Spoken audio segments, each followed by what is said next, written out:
Bonsoir chers amis, c'est un plaisir de vous retrouver ce soir, une fois de plus. Nous avons passé déjà 6 soirées ensemble, à tenter de cheminer dans le Nouveau Testament, dans l'Ancien Testament aussi, pour découvrir la personne de Jésus. Jésus qui est plus particulièrement révélé dans les textes des évangiles, des épîtres, de l'Apocalypse aussi, un peu moins dans les livres de l'Ancien Testament, mais quand même, sa figure est très présente, sous forme peut-être de typologie, sous forme de prophétie.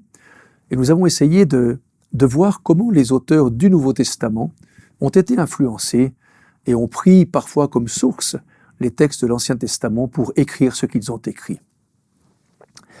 Nous le disions aussi dans notre dernière rencontre, que cette semaine est une semaine particulière. Pâques est bientôt là. Alors, puis-je vous rappeler que la Pâque juive est là pour rappeler au peuple que Dieu a été plus fort que Pharaon et qu'il a organisé avec Moïse la sortie du pays dans lequel la vie était pour le moins un esclavage.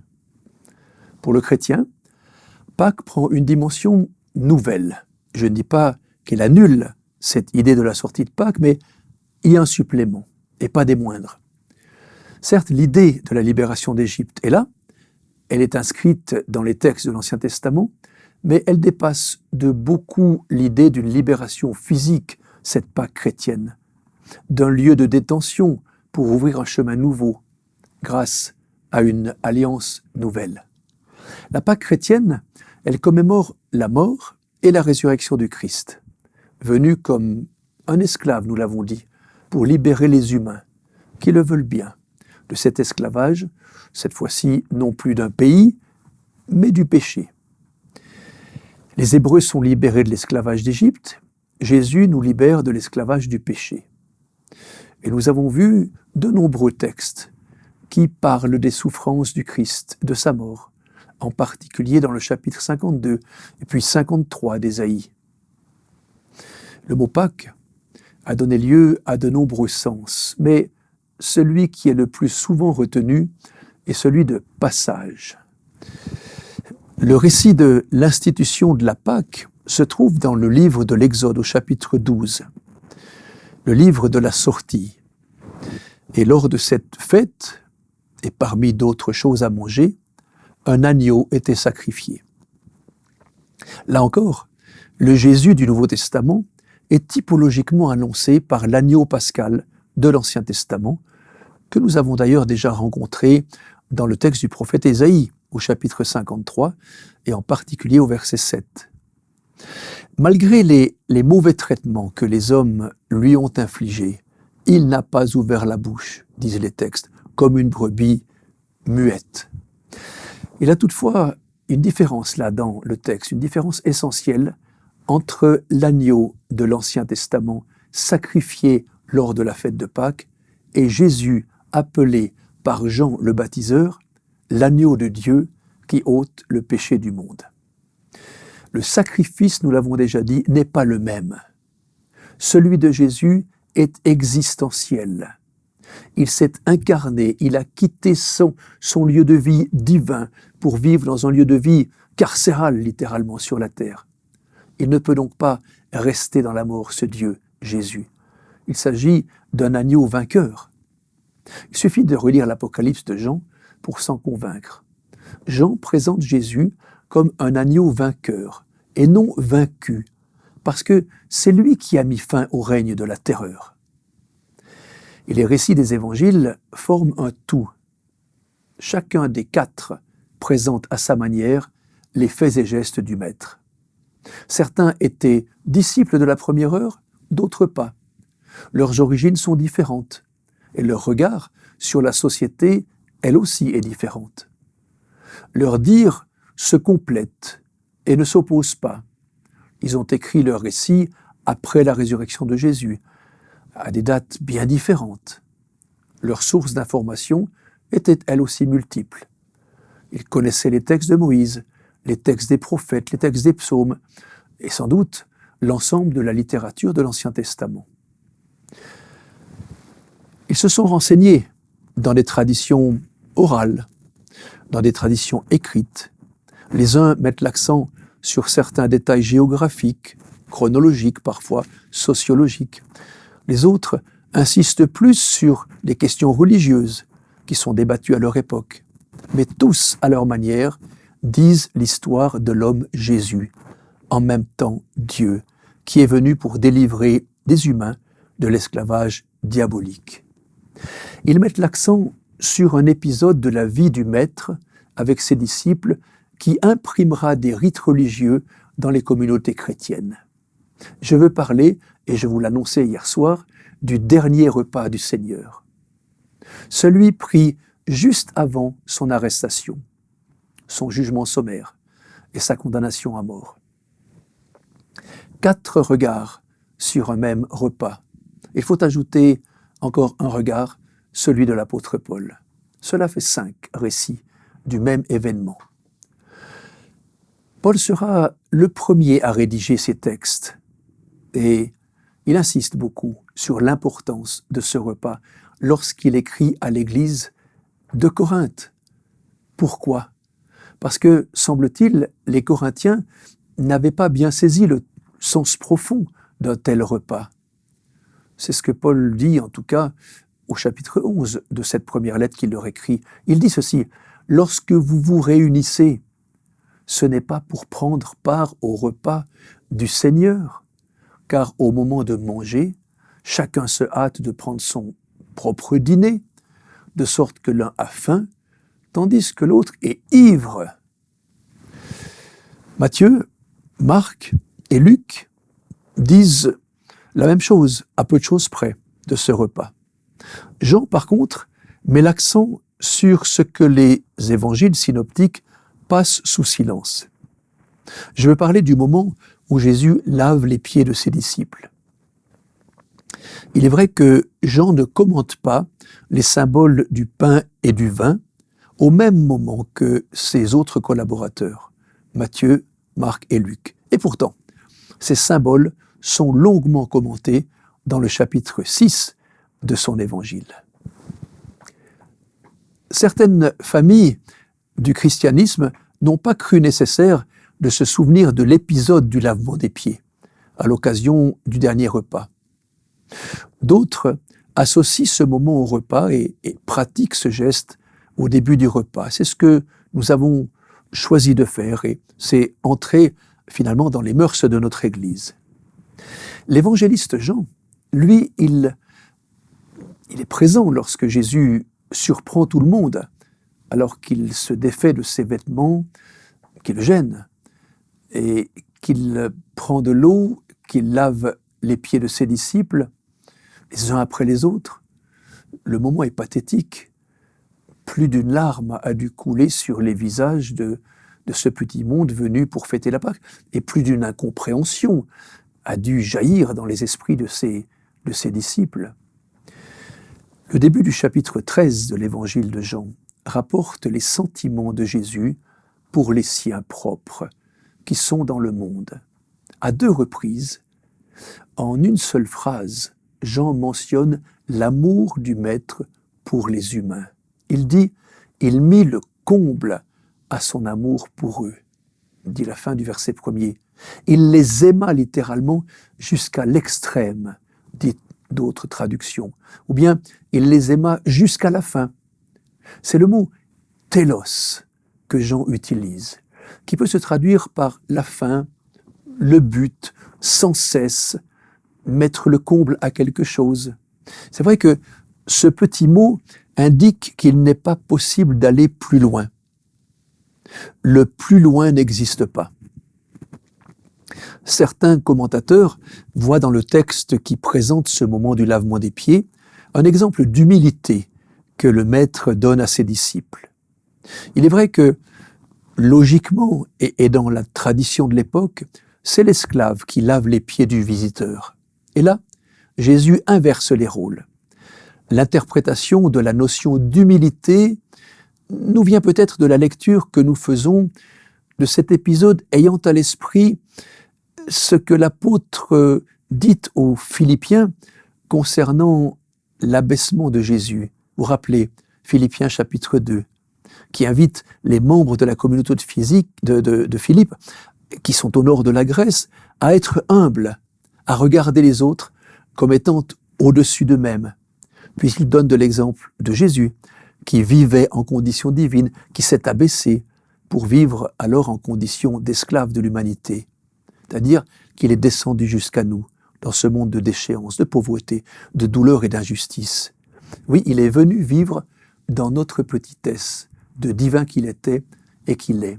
Oui, il est possible de voir dans le récit de Jean un Jésus donnant une leçon d'humilité lorsqu'il lave les pieds de ses disciples. Mais alors que Paul emploie le mot humilité lorsqu'il s'adresse aux Philippiens, Jean ne le mentionne à aucun moment lorsqu'il fait le récit de ce fameux moment où Jésus lave les pieds de ses disciples. J'ai plutôt tendance, en lisant, en relisant, en méditant et en étudiant ce texte, qu'il ressort plus qu'un acte d'humilité, un acte d'amour sans limite. Un acte d'amour sans limite. Il y avait des tensions entre les disciples. Et au moment où Jésus leur lave les pieds, il sait très bien ce qui va se passer dans peu de temps. Il le dit d'ailleurs, « L'un de vous me livrera ». Alors je reprends ici quelques brefs extraits de l'admirable livre de Corinne Egas intitulé « Le lavement des pieds, recherche sur une pratique négligée ». Elle dit ceci à la page 297. « Le lavement des pieds est d'abord un acte d'amour, un amour absolu et radical qui conduira Jésus jusqu'au bout de sa vie. Jésus lave les pieds de ses disciples pour les accueillir chez lui, à sa table, au repas de vie éternelle. Jésus lave les pieds des siens pour les rendre participants de sa propre mission, les qualifier comme maîtres et seigneurs et les envoyer à sa suite faire l'œuvre du Père pour le monde. » Fin de citation. Au sein même de cette guerre entre le bien et le mal, Jésus rayonne d'amour. Son acte salvifique, en tant que sauveur, n'est pas un acte d'humilité, mais bien un acte d'amour, d'un amour puissant. Il est venu sauver les siens parce qu'il les aimait. D'ailleurs, ne dit-il pas à ses disciples, « Si donc je vous ai lavé les pieds, moi le Seigneur et le Maître, vous aussi, vous devez vous laver les pieds, les uns aux autres, car je vous ai donné l'exemple, afin que vous aussi, vous fassiez comme moi. » L'ambiance est lourde. Jésus sait ce qui va se passer. L'un d'entre eux va le livrer aux mains des destructeurs. Mais qui peut être ce traître, se demandent les disciples. Et c'est là que Jésus est troublé. Il a hâte que cela soit fini. « Ce que tu fais, fais-le vite, dit-il à Judas. » Il faisait nuit. Personne n'a compris ce qui se passait. Judas est sorti. La mort était proche. C'est à ce moment que Jésus donne un commandement nouveau à ceux qui restaient avec lui. S'il est nouveau, c'est sans doute parce qu'il était oublié, peu mis en pratique en tout cas. Jésus les a aimés jusqu'au bout. C'est ce que le texte dit au début du récit. En leur lavant les pieds, le Maître donne à ses disciples un exemple d'amour. Et s'il leur demande de continuer cette pratique, c'est sans doute parce que l'amour était trop souvent absent dans leurs relations et dans les relations avec l'extérieur. Maintenant que le traître est parti, eh bien, faire ce qu'il avait à faire, Jésus peut dévoiler à ceux qui restent ce qu'est ce commandement nouveau. Et il le leur donne. Le voici. Que vous vous aimiez les uns les autres, comme je vous ai aimé. Que vous aussi, vous vous aimiez les uns les autres. Il poursuit en disant, si vous avez de l'amour les uns pour les autres, tous sauront que vous êtes mes disciples. Le repas de Pâques, la scène, au lieu d'être la commémoration de la sortie d'Égypte devient la fête de l'amour. Jésus a tout transformé. Et s'il faut encore nous en convaincre, il suffit de lire la suite lorsque Jésus dit « Personne n'a de plus grand amour que celui qui se défait de sa vie pour ses amis. » Paul et les autres évangélistes insistent sur les symboles du pain et du vin. Traditionnellement, le repas de Pâques juif présentait une variété d'aliments qui chacun d'entre eux représentait un aspect de la vie des Hébreux en captivité. Et comme nous pouvons le lire dans le récit de Paul, dans l'Épître aux Corinthiens et dans ceux des synoptiques, Jésus ne suit pas la tradition à la lettre. Il ne met en évidence que le pain et la coupe.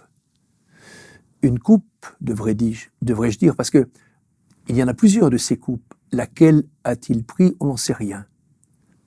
En fait, toute tradition devient pernicieuse si on ne prête pas attention à ce qui se cache derrière les symboles.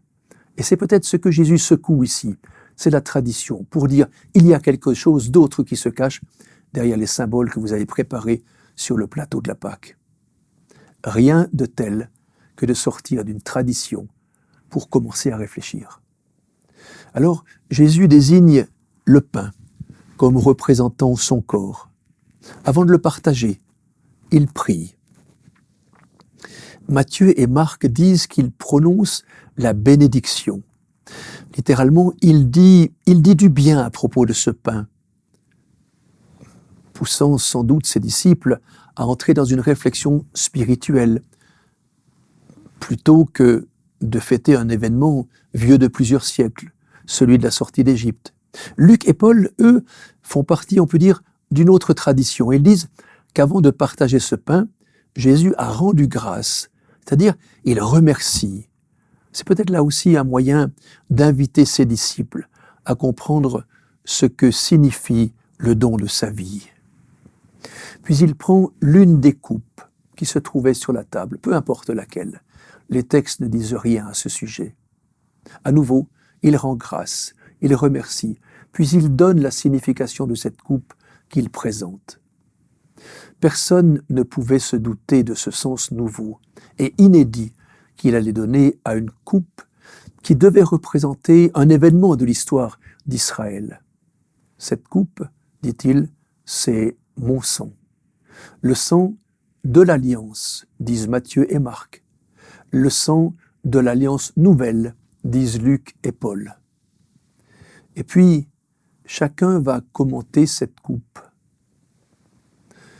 Matthieu dit que le sang de l'Alliance est répandu en faveur d'une multitude pour le pardon des péchés. Marc dit que le sang de l'Alliance est répandu pour une multitude. Luc a présenté deux coupes, une avant le pain, une après le pain. Et à propos de la deuxième, il dit, parlant du sang qui est répandu pour vous tous, c'est cette coupe que Jésus prend.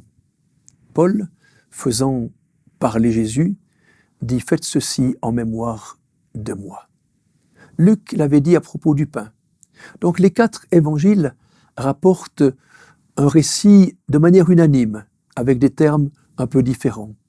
Ils disent que Jésus nous invite à vivre de tels moments jusqu'à son retour. Pâques, la fête de l'amour. Jésus invite ses disciples à vivre en paix, mais cela ne peut être possible que si l'amour règne parmi eux, parmi nous. Il les invite, il nous invite à comprendre que sa personne, offerte complètement, corps et sang, n'est pas juste un geste anodin dans l'histoire du monde, mais le vrai fait central et capital vers lequel tout converge. Jésus ne s'est pas arrêté à sa mort, mais le rendez-vous nous est donné. Et à la fin de ces 4 textes, c'est bien la preuve qu'il est convaincu de sa résurrection. Il nous donne rendez-vous. Donc la victoire de l'amour sur la haine devient une réalité. Revenons un instant à l'agneau qui était au centre de la fête de Pâques. Dans les anciennes traditions pastorales des Hébreux, le jeune agneau symbolise l'innocence. Il était régulièrement sacrifié pour le pardon des péchés, la purification ou pour la guérison.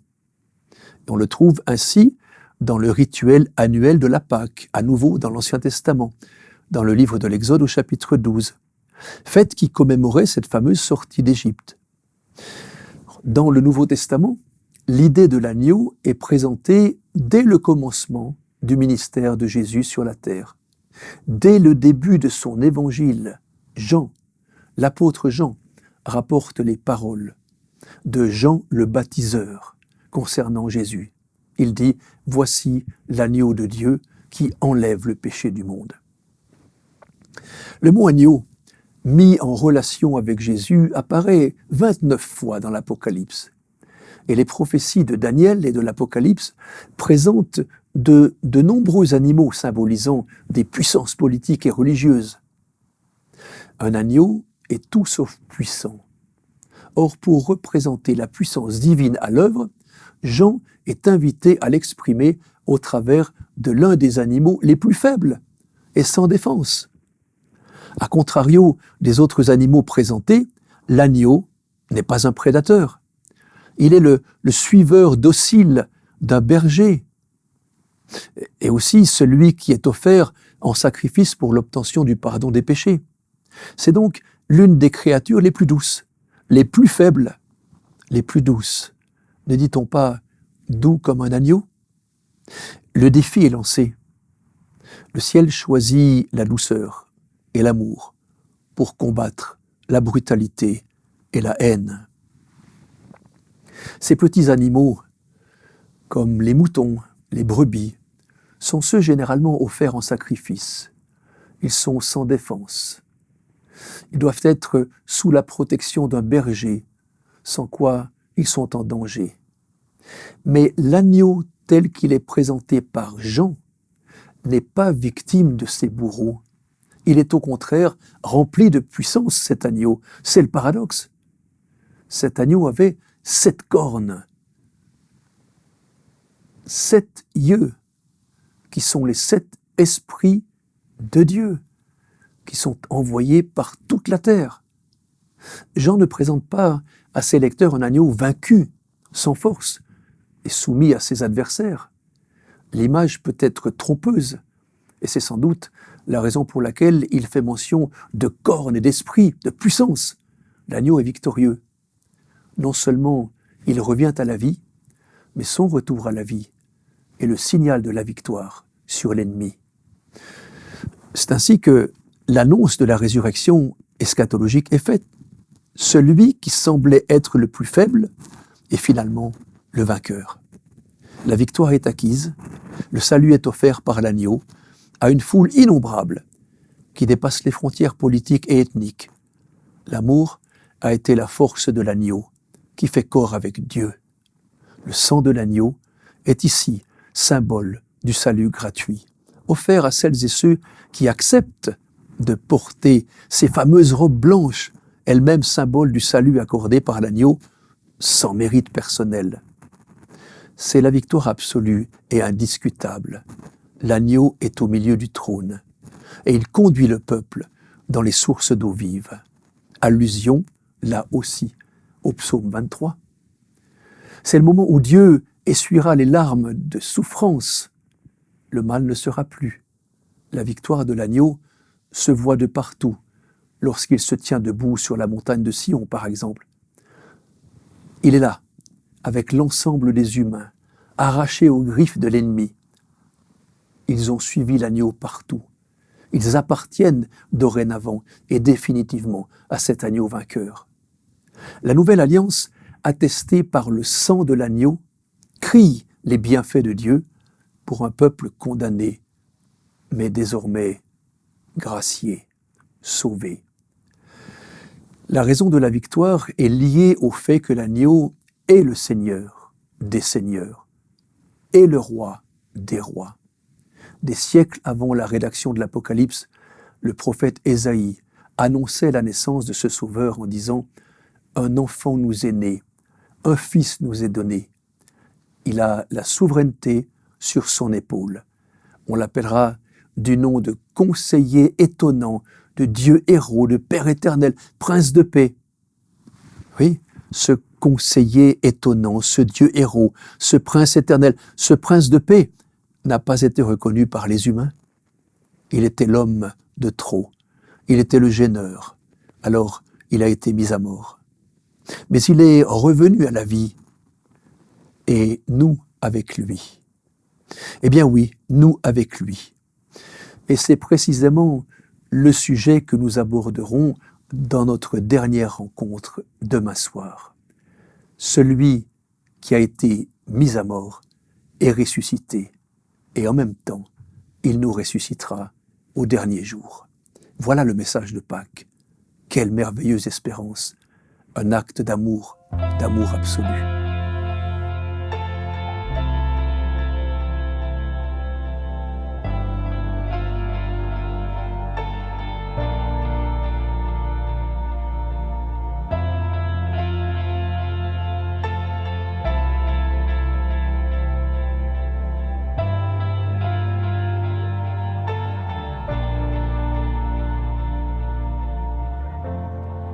Les étoiles ont pleuré, le soleil s'est voilé, car le Sauveur du monde était tombé.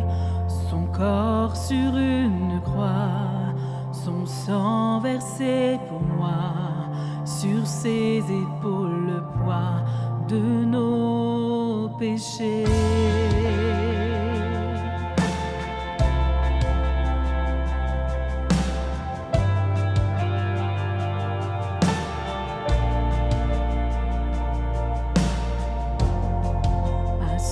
Tout dernier souffle, le ciel s'est détourné, le Fils de Dieu gisait dans les ténèbres, une guerre dans le tombeau, livrée contre la mort, pour terrasser l'enfer à jamais. Alors la terre trembla, la pierre fut roulée, l'amour parfait n'a pu être vaincu. Mort, où est ton pouvoir? Le roi ressuscité a remporté la victoire. À jamais il est glorifié, à jamais il est élevé, à jamais ressuscité. Il est vivant, il est vivant. Alors la terre trembla, la pierre fut roulée, l'amour parfait n'a pu être vaincu. Mort, où est ton pouvoir? Le roi ressuscité a remporté la victoire. À jamais il est glorifié, à jamais il est élevé, à jamais ressuscité. Il est vivant, il est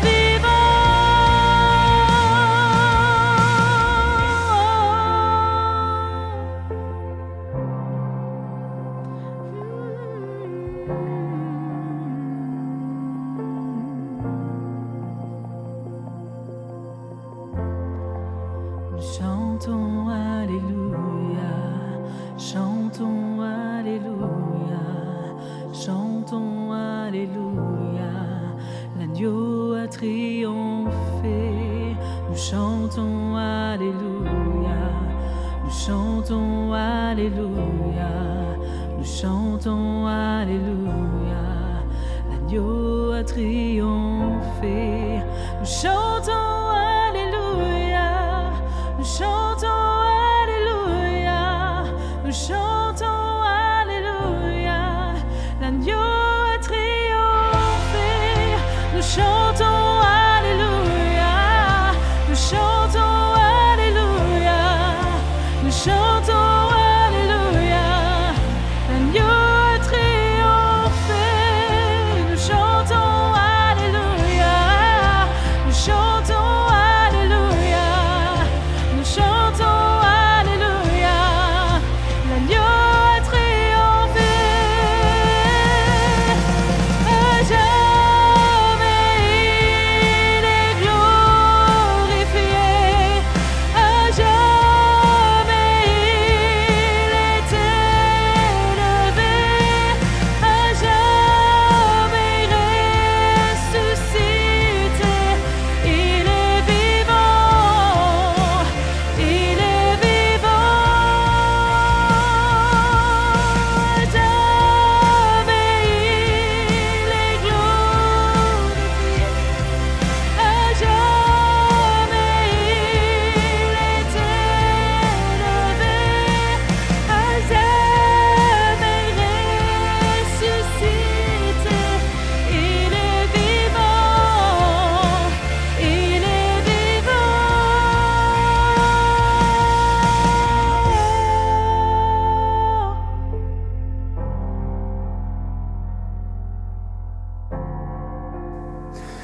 Je vous invite encore une fois ensemble à offrir une prière à notre Dieu, celui qui nous a délivrés. Une fois de plus, notre bon Père, nous sommes devant toi pour te dire merci. C'est un bien pauvre mot par rapport à ton action envers nous. Mais c'est le seul que nous puissions trouver. Merci. Parce que tu as été celui qui a accepté non pas de vaincre le mal avec une armée de destructeurs, mais avec ton amour absolu.